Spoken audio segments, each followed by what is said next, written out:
All right, welcome to the advanced route for Scooby-Doo Night of 100 Frights All Monster Token Speedrun. In this tutorial, I will be covering the most advanced route for the All Monster Token Speedrun. This is the one that I personally run on. That means that we're going to be pulling no punches on this one. This is going to cover all of the big time saves that we do on the advanced route, all the way down to the very, very little time saves that we include just to eke out a second or two every now and again. So if you're vying for a world record or you just want to play on the most optimized route, this is the route for you. And so as such, I need to let you guys in on some prerequisites before we get going, because the version of the game that you're playing on matters for this. And so if you don't want to hear the whole explanation, the NTSC 1.0 GameCube copy of the game playing on the Wii console is the fastest version of the game, period. But let's quantify that, because there's a lot of little things going on. And if you don't necessarily have that version, you're not completely out of getting a world record by any stretch of the imagination. So let's go over all of them. I'm going to combine PS2 and Xbox in the similar discussion, and the fact that I'm going to TLDR it into that neither of these consoles can do pause storage, meaning that you lose 2.5 minutes at least on either console, meaning that both of them are out of the equation and are not options for this run. And so that leaves your option being GameCube. So let's talk about the Wii console and the GameCube console. So the Wii console basically just loads faster than the GameCube console, and the GameCube console loads faster than the emulated version. Generally, the time gap between Wii and the GameCube is not that much, but the time gap between Wii and emulator is more. And basically, you have Wii saves the most time, emulators down here, and GameCube's in the middle of these two, right? It's just in the middle. And I recommend personally that you have a physical copy of the game, just because it makes pause storage easier and faster to do. So let's talk about PAL console. So PAL is the third best option for you to run on. This is because PAL has the slowest loads out of all the GameCube versions of the game. Specifically, the PAL version of the game running on the Wii is the slowest version of the game you can run, besides PAL EMU, but we're not even going to touch that. So essentially, PAL console loses 17.34 seconds to NTSC emulator, and it loses 25.22 seconds to NTSC GameCube running on the Wii console. So just a note that PAL emulator is even slower than PAL console, but if you're playing on emulator, just play the NTSC version with your very legally acquired copies, of course. So let's talk about very legally acquired copies known as NTSC emulator. If you are running on emulator, fear not, you can run everything this game has to offer on emulator. You will just be losing a bit of time on loads, but you're losing such a little amount of time on loads that you can pretty much get world record on EMU for most categories if you are just good enough. So let's talk about that. So NTSC emulator is the second best option to run on, because compared to the NTSC GameCube version of the game running on the Wii console, you are only losing 7.88 seconds. That's pretty good, only about 8 seconds in terms of loads in comparison to the 25 that PAL loses to NTSC console. It's a pretty good amount of time, right? But let's talk about the best option of the game, which is NTSC console. Specifically, the NTSC Wii version of the game is the fastest. It's faster than NTSC EMU by 7.88 seconds. It's faster than PAL console by 25.22 seconds. So it just blows everything out of the water in terms of time save. And again, reiterating, playing on GameCube console is in between the Wii console and the emulated version of the game, meaning that you're probably saving 3 to 4 seconds in loads in comparison to the emulated version of the game. But these are very tight margins, so generally I say it doesn't matter. Just play on NTSC, period. And a second reason that console is just better than EMU, not only because of load times, is because of pause storage. It's just faster and easier and just simpler and more satisfying to just do pause storage on console than it is to do on emulator. I will be covering both of those later on in the series. Right now, it doesn't matter. It's just not important. And so let's go over the final thing that I mentioned briefly, which is the 1.0 copy of the game versus the 1.1 copy of the game. For this category, it doesn't matter. We don't actually interact with any of the differences between these two versions of the NTSC game, but just generally 1.0 is faster than 1.1, and this applies to other categories such as any percent, all bosses, 100%, and warpless. So if you're planning on running any other categories in this game, I highly recommend getting a 1.0 version of the game. You can check to see if you have 1.0 or 1.1, or if you haven't bought a physical disc yet and you're looking to buy a physical disc, you can actually check on the back of the disc. I'll show two images here. 1.0 is just 0-00, and 1.1 is 0-01. You can see this on the back of the GameCube disc. If you haven't bought a disc yet and you're just looking on eBay, just ask to see the back of the disc to see if they have 1.0 or 1.1, and you can make your purchase there. But just generally 1.1 doesn't lose any, it's very negligible, to the point that you can get world records easily on 1.1 or 1.0. We're not anywhere close to that optimized yet where that matters yet. So for now, perfectly good to have either one. But again, for the technicality, 1.0 is faster. So with all those prerequisites, let's hop into the run and enjoy the video. All right, so last prerequisites before we hop in. If you are coming into this tutorial completely dry on Scooby, I just don't recommend it. I recommend you to go watch the beginner tutorial.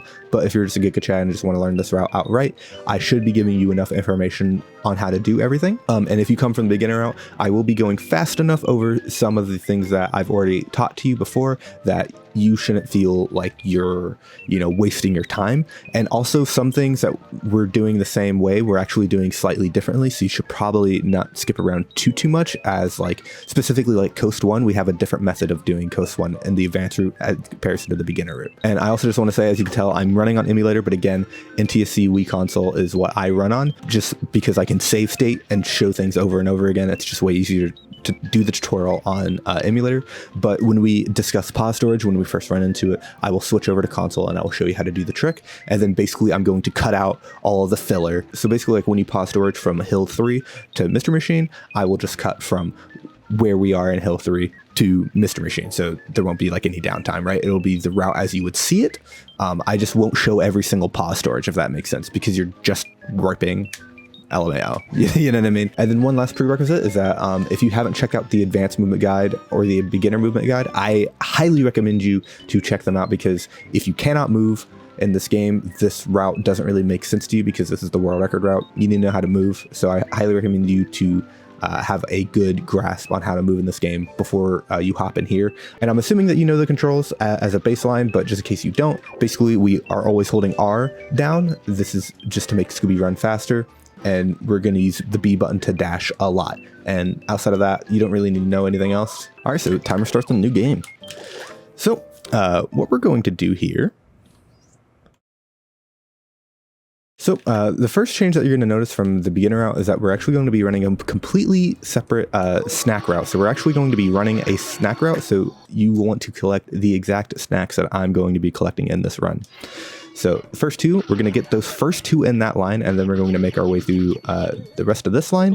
And this is because we're trying to end up paying the second gate, the 50 gate, with exactly 50 snacks. So we have to pay a 25 gate before that, and we're going to be slightly over snacked for that. But generally, we want to pay we want to end with 50 snacks. So we're going to be collecting 75 snacks exactly by the time we hit that second 50 gate. So we end up with 0. And so, similar stuff here. We're basically just going to go into Clamor 1. We're going to hold in between the upright and the right notch, and we're going to skid forward some before this cutscene plays. And then we're going to B-dash, and we're going to do chandelier jump. Again, I like lining up chandelier jump with the bottom right corner of that Black Knight poster, and then we're going to single jump up here, and then we're going to make our way through, spam text through Holly, and then we're going to leave.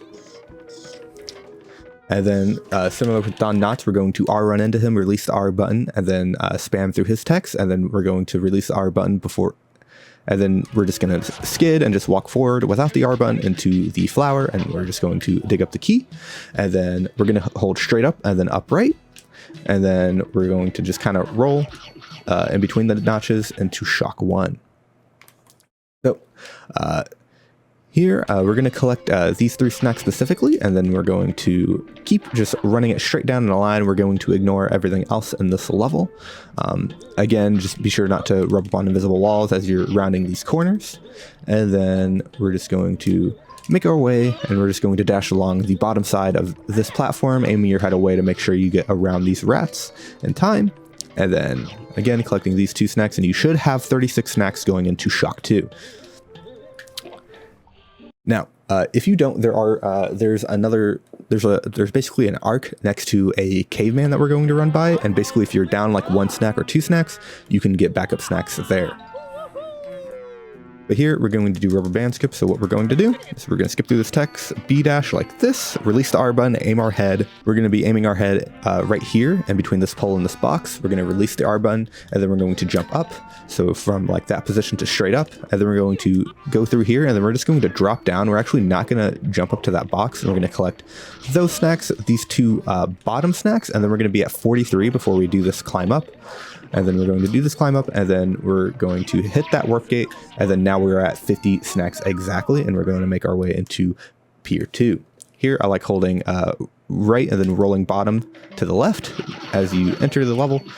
Just doing that little rolling motion, just make sure you're running in the correct way. And then we're going to do that trick where we basically just bounce off of this crab's head. So I'll show that to you again. Basically do that little roll at the beginning. We basically just walk forward, hit this snack, and then go on this little rope, jump off the rope, hit the snack box, and bounce on the crab. This just allows you to move slightly faster through that level since you're avoiding the tar. And then here is the first major turning point from the beginner route to the advanced route, is that we're going to be doing a trick known as tar strats. So the way that tar strats works is that we're going to have a metronome. We're going to set it to 78 BPM, and we're going to jump on the 5th beat. So what's it's going to look like is you're going to hear a metronome, and we're going to go 1, 2, 3, 4, 5. And we're basically going to hold down left, and we're going to press A on the 5th beat. So what that will look like in motion, let me just set up a save here. So what that's going to look like in motion is like this. 2, 3, 4, 5. Didn't get it there. So basically what tar strats is, it's a 2-frame window. And basically, you want to activate the metronome when the yellow text appears. So again, we'll try it again. So 1, 3, 4, 5. And then basically, you just want to be on this barrel. And again, you're activating the metronome as soon as the yellow text appears. A lot of the times, you might want to actually hit the metronome button slightly before the yellow text appears so that it actually hits when the text appears itself. But yeah, and then you'll be on this box. And from here, I'm just going to show the trick to you. And we'll explain it in a second after I show it to you, just so you know what it looks like. You're going to want to get this box. Normally, you can get it in 2 swings. Normally, you can get it in 1 or 2 swings. I just suck, so just ignore that part. And normally, you don't have to deal with these guys, but then you die. But normally, you get back in bounds there. But let's just do this again. So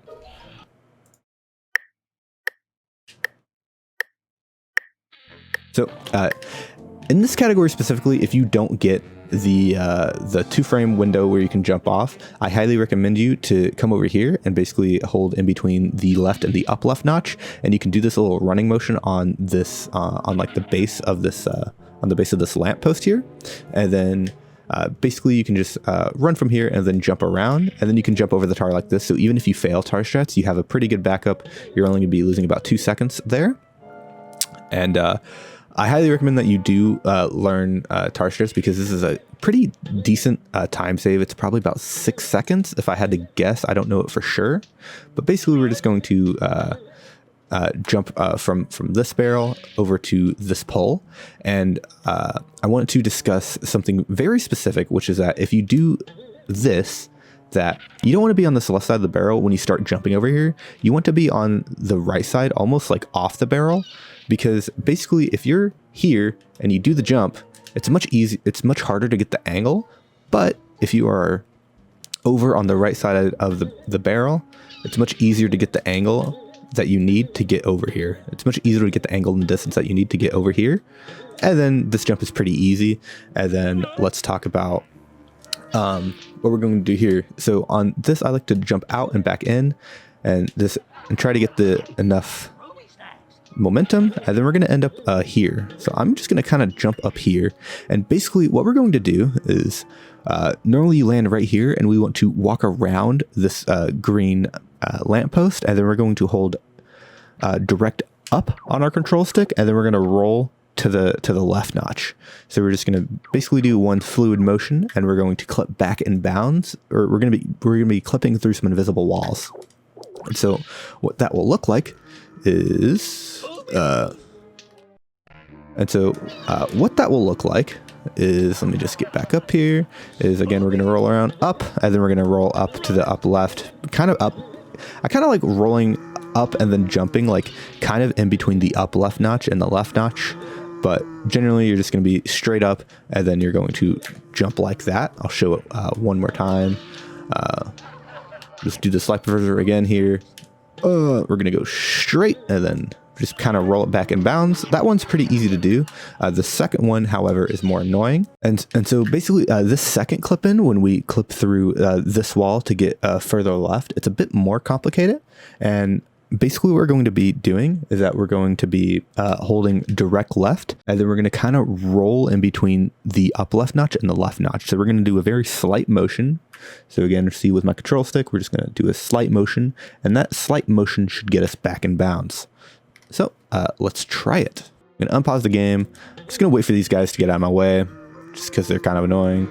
But again, I want to be in the center here, and then kind of do that rolling motion, and then clip back in bounds. Now, I will say it's very easy to not get back in bounds here, but again, just straight left and just kind of like ride yourself back inside. Basically, if you do too big of a motion, you'll just do that.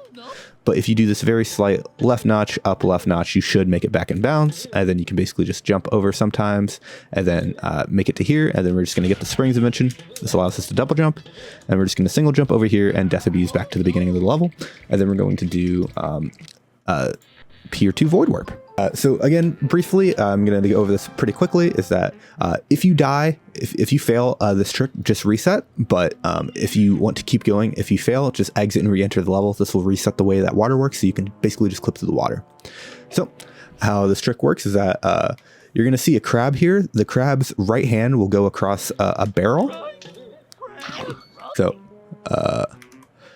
when the crab's hand gets to this barrel right here, when his right hand goes on the barrel, you want to be here, hold down right on the D-pad, and then you want to walk off. Like this, but earlier. So let's show in motion. But now that you know where the crab is and where you want to go, just going to collect these 2 snacks that we didn't collect. Walk over here, hand on that barrel, down right on the D-pad, and then we're going to keep moving on. Really simple trick. Just make sure that you're going when his crab hand goes on. Then we're just going to jump over, and then we're going to make our way into Coast. So in Coast, we're going to do a little bit of a route change in terms of snack route from the beginner route. And so what we're going to do here is that we're going to double dash here, and then just single jump over here, and we're literally going to ignore every single snack in this level, because double jumping for these snacks is just slow, and we're basically just like losing like half a second every time that we do that. So we're basically just saving a bit of time by just rushing through this level and not collecting anything. Then we're going to B-dash over this chasm like that, and then we're going to B-dash and death abuse here. And then basically what we're going to do is we're going to hold left, and then we're going to make a cycle with this fish. I'm just going to show what I do here, and then we will explain it afterwards. So just watch closely to my movement and what I'm doing. I'm going to get hit that guy. Then we should end up getting this key at some point. Should be in the right position. In theory, Ryan, in theory. Oh my god, I'm getting unlucky. Boop. There we go, got the key, and then basically we're gonna get that key second, this key third, and then we're going to make our way and get this final key, and then leave. Wow, and that's Coast Cringe. So let's quantify that. So what we're going to do is that once I get over here, I'm going to double jump here, and this is very important. So what we're going to do is that this fish is on a set cycle. And actually, I'll just show it actually. So he walks around like that, right? And basically when we, on the cycle that we're on, we want to jump here, and then we want to move Scooby's head to the left here. So the fish walks over far enough over here so that we can set up our trick. This is because if he's too far to the right and you go into this hole here, where we want to be, where he comes and hits us, you can actually get him soft locked here so that he forever exclamation marks. I'll try to see if I can just show that to you right now. So in theory,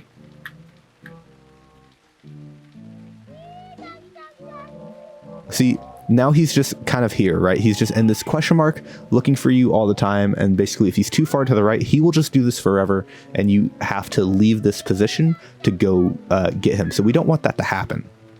And so because we don't want that to happen, essentially what we do is that we just make sure that we are over here when we first run. We're just going to flick behind this box for just like half a second, and then we're going to flick back, and that just makes sure that he's walked far enough left so that he won't get stuck here,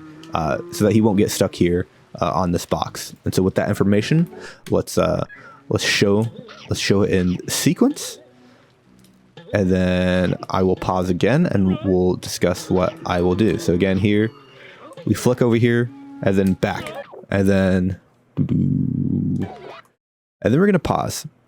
So he's far enough left here. And so normally what we do is this is one fluid motion from the flick left. And normally I would already be past him right now. So what we're going to do is that we're basically just going to walk forward until Scooby's like shoulders, like his front shoulders, are slightly past the bottom left corner of this box. And when they're slightly past this bottom left corner of the box, that should give us the right positioning for this fish. And so I'm actually going to bonk this fish just so you can see the positioning. So we're just going to stun him. And then basically we walk past and then kind of rub up there. And then we want, again, Scooby's shoulders and his front paws like basically like even or like slightly past this bottom left corner of the box and straight down. And then basically when the fish comes to hit us, we're going to roll to the left and then B dash. That's because if you roll to the right, Scooby's head will turn to the right. And sometimes you can actually B dash and hit this box instead of hitting the fish. And we don't want to hit the box. We want to hit the fish. So I just recommend rolling out to the left just so you guarantee that you're not hitting any boxes. And then we're going to do the rest of Coast Cringe as per usual. So let's unpause the game here. He should eventually walk into us. Again, this will be in faster motion, but I'll show it in faster motion. But again, he should come over. He hits us, we roll to the left, hit him, and then we're going to jump in this corner here. So once we're in here, we want to hold one of three directions. Now this depends on where the fish's position is, if he's too far forward, too far back, or in the right positioning. You want to hold up left into the up left notch if the fish is too far forward. You want to hold up right into the up right notch if the fish is too far backwards. So too far backwards being over here. So if the fish is too far like towards the screen, you want to hold upright. If the fish is further away from the screen, you want to hold up left. And if the fish is in the right position, you just want to hold straight up.